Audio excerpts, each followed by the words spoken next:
Good morning, students. Today we'll be doing a quick revision of the poem God Save the Beetle and the chapter Birbal's Khichdi. Okay, let's begin with the poem. God Save the Beetle is written by Ruskin Bond, and it's a poem which has a lot of compassion, a lot of humor in it, right? Now, over here, the poet or the narrator, he is very worried about a beetle. The beetle keeps coming back through an open window into his room, and like you see it in the picture, he lands in the fishbowl. There is a fishbowl, there's a tank, you can see it over here, and straight away he lands in it.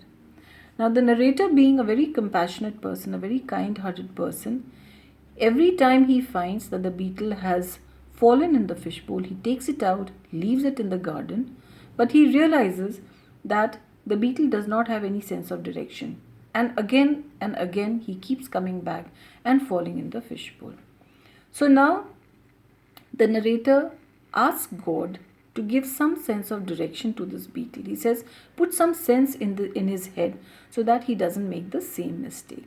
Because who keeps blundering through the open window means that he is a senseless creature, the beetle is a senseless creature, and he keeps making the same mistake again and again. So since the narrator is now preparing to go to bed, he asks for God's help, and he says, if God is not going to help the beetle, then who else will? Now that he will go to bed, and again if the beetle comes and falls in the fishbowl, then who will help him? Isn't it? Moreover, he is also worried because, like it is, if you see the stanza over here, student, he is in the goldfish bowl again, swimming round and round and looking very tired. He is also worried about the condition of the beetle. He says that every time he has fallen, every time he's been taken out, and again he flies back in the room, falls again, this has made the beetle very tired. So he feels that now if God doesn't help the beetle, he will surely drown. So in 5 minutes of time, he will go to bed, and if God is not going to help the beetle, then who else will? So he asks God to put some sense in the beetle so that he does not make the mistake of coming in the room and falling in the fishbowl again. Right? Moreover, his concern is not just the beetle, but his concern is also for the small goldfish. Because every time the beetle falls in the goldfish, it makes the goldfish very nervous. So this is what the poem is all about. See, in the PPT, if you remember, students, you can just go through the PPT once again. You have all the meanings and everything written. And then we come to the theme.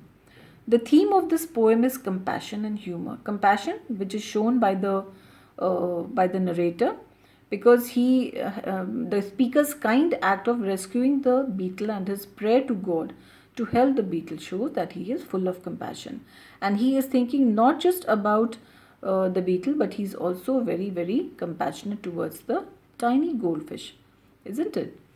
Then there is humor also in the poem.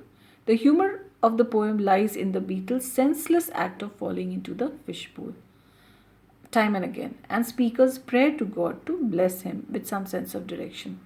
See, over here, the humor has two parts. First and foremost, it is like every time the speaker tries to help the beetle, but it is of no use because he keeps coming back again and again. So it looks like that he does not have any sense of direction, that he does not have any common sense. We don't really expect insect to have common sense, isn't it? But the way it is said by the speaker, but the way the speaker speaks about him as though he does not have any sense of direction, this brings a smile on our face. This brings a smile on the reader's face. So there is this which is called as humor. Then there is humor also because first and foremost, it is very difficult to understand that the insect will have some sense of direction or that he will have some common sense. The second part says that the speaker asks God to help him. The speaker sort of requests God to give him some sense of direction. So this is also part of humor because we don't really do the same, but see the kindness on his part, that he is not just worried about himself, he's not just worried about the goldfish, but he's worried about the beetle also. So all this brings about a humorous effect. This gives a humorous effect to the poem, that the speaker is requesting God to help put some sense in the beetle. Alright, students. Then the figure of speech which is used over here is rhetorical figure. Rhetorical figure because he keeps asking God to put some sense of direction. Rhetorical effect means that he is asking a question, not that he is expecting an answer. It is just that he's asking a question for the sake of speaking. So that would be called as rhetorical. And another thing which is very peculiar and very prominent over here is onomatopoeia.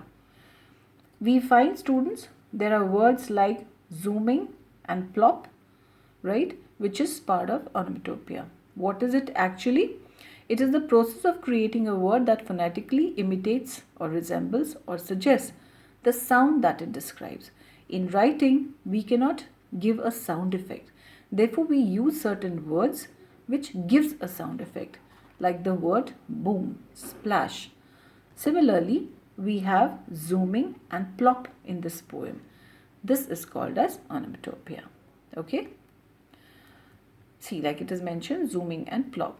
Zoom is similar to the noise of an engine or motor vehicle, and plop is similar to the sound of something falling into the water. So this is clear? Right. Now we move on to, students, Birbal's Khichdi. Alright? Yes.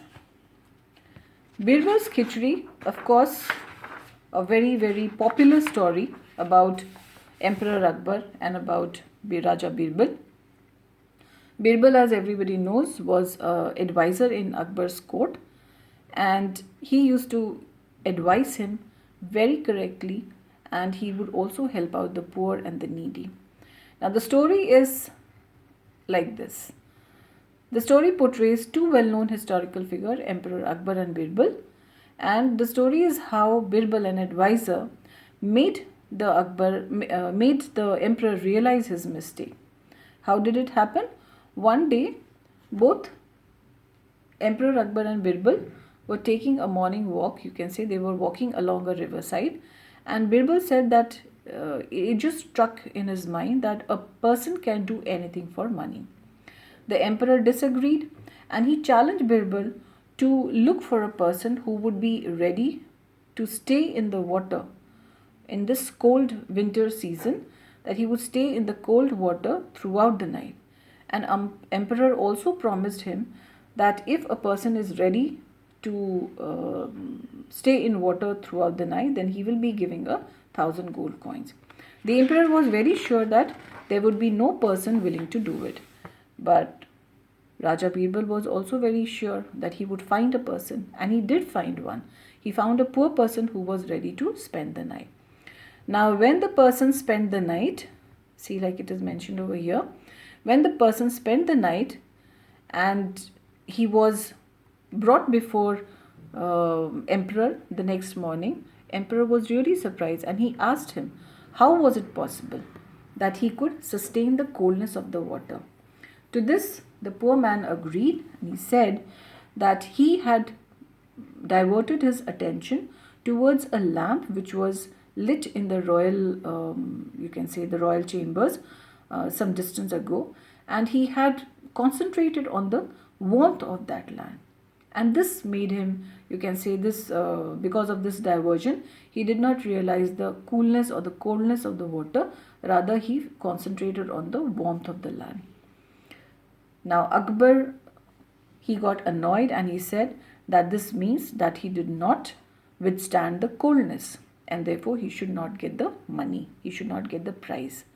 But when the person, you can say he was very disappointed when he asked Birbal for his help, Birbal soon thought of an idea, and then he, you can say that he got the idea of cooking khichdi, and that too when the fire was very far off from the pot.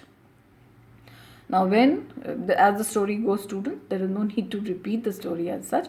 When Akbar decided to go and look into the matter himself, he found that the khichdi, the pot of khichdi, was hanging several feet away from the fire. And when he said that how is it possible that the khichdi will be cooked, then Birbal replied that the khichdi will get the warmth of the fire the same way as the poor man got the warmth from the lamp, which was, you can say, meters and kilometers or whatever, like which was at a great distance from him. After this, Akbar realized his mistake and he called the person and he gave him his reward also. Right? Moral of the story: if a person deserves a reward, one should give it to them. One's ego or prejudice should not come in between. And another very important thing is the seemingly impossible feats are possible when there's no way out. When a person really becomes desperate about something, then he can withstand all odds and he can do almost impossible task also. That, you can say, the desperation in him gives him the strength to fight against all odds and to do great feats. Okay? And yes, one more.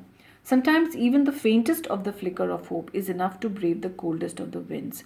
Even a slight hope can, you can say, help a person to win the battle, the way it helped the poor man withstand the coldness of the water. Okay? Now, with this we come to an end, student. You will be getting an assignment. I'll give it to you and you have to do that in your fair copy. The assignment is there. The answers are also there.